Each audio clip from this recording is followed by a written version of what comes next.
नमो नमः। अहम डॉक्टर राम कुमार झा, ज्योतिष प्राध्यापक, श्री जगदम्बा संस्कृत महाविद्यालय, बातो बेनीपुर, दरभंगा। बृहद संहिता शास्त्रीय प्रतिष्ठा द्वितीय खंड विषयः उत्तरार्धम।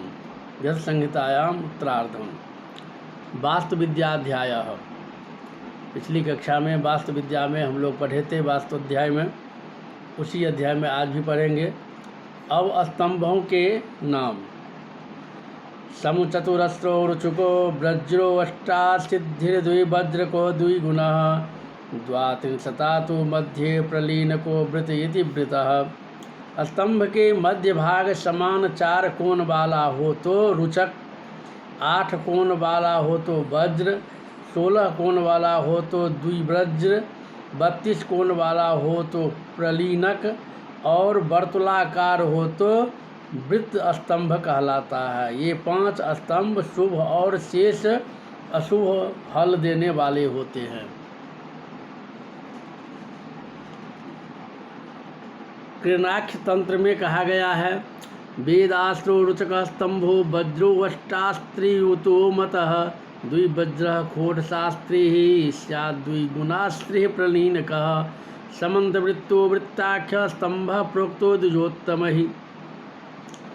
स्तंभ के ऊपर और नीचे की रचना।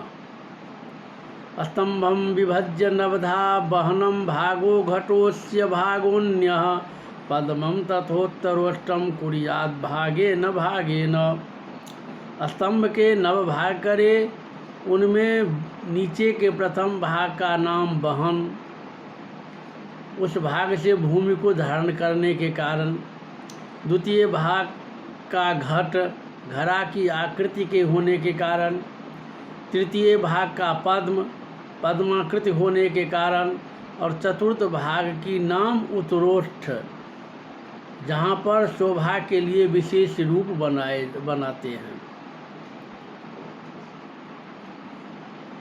भार तुला, तुला और उपतुला का प्रमाण।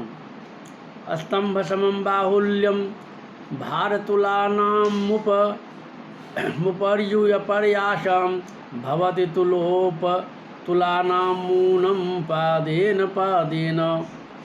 स्तंभ तुल्य मोटाई वाला। राजगृह में स्तंभ की मोटाई 28 अंगुल है, तत्तुल्य मोटाई वाला। पंचम भाग का नाम भारतुला, इसके ऊपर खष्ट भाग का नाम तुला और इसके ऊपर सप्तम भाग का नाम उपतुला है। राजगृह के अतिरिक्त भारतुला से चतुर्थांश क्रम करके मान रखना चाहिए। जैसे राजगृह में भारतुला का मान 21 अंगुल है, तो राजगृह के अतिरिक्त गृह में 21 घटे 21/4 बराबर 84 - 21/4 बराबर 63/4 बराबर 15.3/4। इतना भारतुला आदि का मान बनाना चाहिए। सर्वतोभद्र वास्तु का लक्षण। अप्रतिसिद्धालिंदम समन्ततो वास्तु सर्वतोभद्रम नृप विबुध समूहानां कार्यम द्वारैश्चतुर्भिरपि। जिस वास्तु के चारों तरफ अलिंद हो उसको सर्वतोभद्र वास्तु कहते हैं। यह वास्तु चारों दिशाओं में 4 द्वारों से उपलक्षित राजा और देवताओं के लिए बनाना चाहिए।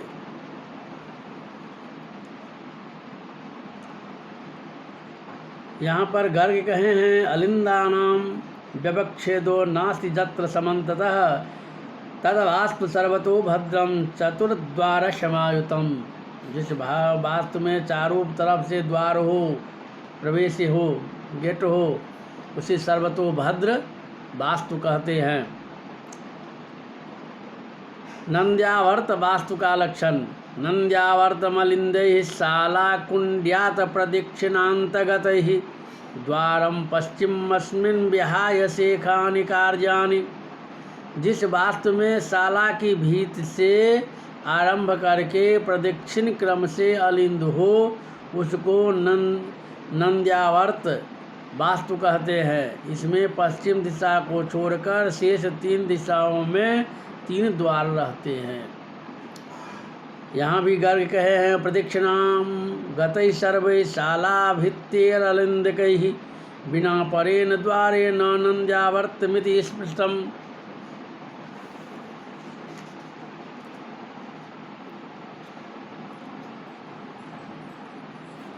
वर्धमान वास्तु का लक्षण। द्वारालिन्दो अन्तगतः प्रदक्षिणोऽन्यः शुभस्ततश्चान्यः तस्मिंश्च वर्धमाने द्वारं तु नो दक्षिणं कार्यम। द्वारालिंद प्रधान भवन के द्वार का अलिंद के अंतर्गत दक्षिणोत्तर भित्ति संलग्न हो और द्वितीय अलिंद उसके प्रदक्षिण क्रम से गया हो तथा तृतीय अलिंद उससे प्रदक्षिण क्रम से स्थित हो, उसको वर्धमान वास्तु कहते हैं। इसके दक्षिण में द्वार नहीं रहता।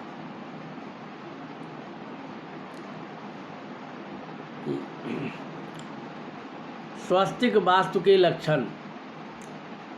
अपरोऽन्तगतो लिन्दः प्रागन्तगतो तदुत्थितौ चान्यो तदवधि विधृतिश्चान्यः प्रागद्वारं स्वस्तिके शुभदम्।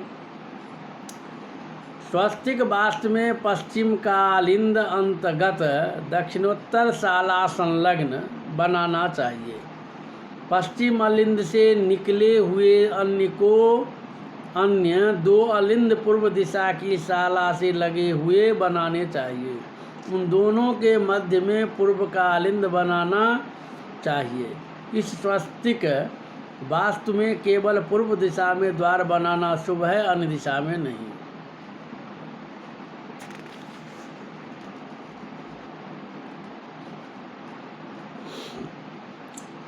रुचक वास्तु का लक्षण। प्राक पश्चिमावलिन्दावन्तगतौ तदवधि स्थितौ शेषौ रुचके द्वारं न शुभद मुत्तरात्वर्ण्यानि शास्त्राणि। रुचक वास्तु में पूर्व और पश्चिम का अलिंद अंतर्गत दक्षिणोत्तर शाला संलग्न और शेष 2 उन दोनों के मध्य में स्थित होता है।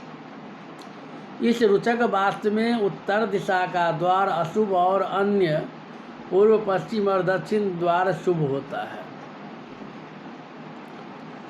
सर्वतोभद्र यदि 5 चतुस्सालों का फल।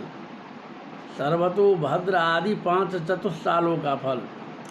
श्रेष्ठम नन्द्यावर्त सर्वेषां वर्धमान संज्ञम च स्वस्तिक रुचके मध्य शेखम शुभदम नृपादीनाम। नन्द्यावर्त और वर्धमान संज्ञक वास्तु सबके लिए श्रेष्ठ है। स्वस्तिक और रुचक संज्ञक वास्तु मध्यम है। शेष सर्वतोभद्र संज्ञक वास्तु राजा आदि राजमंत्री राजाश्रित पुरुष और देवता के लिए शुभ है, अन्य के लिए नहीं।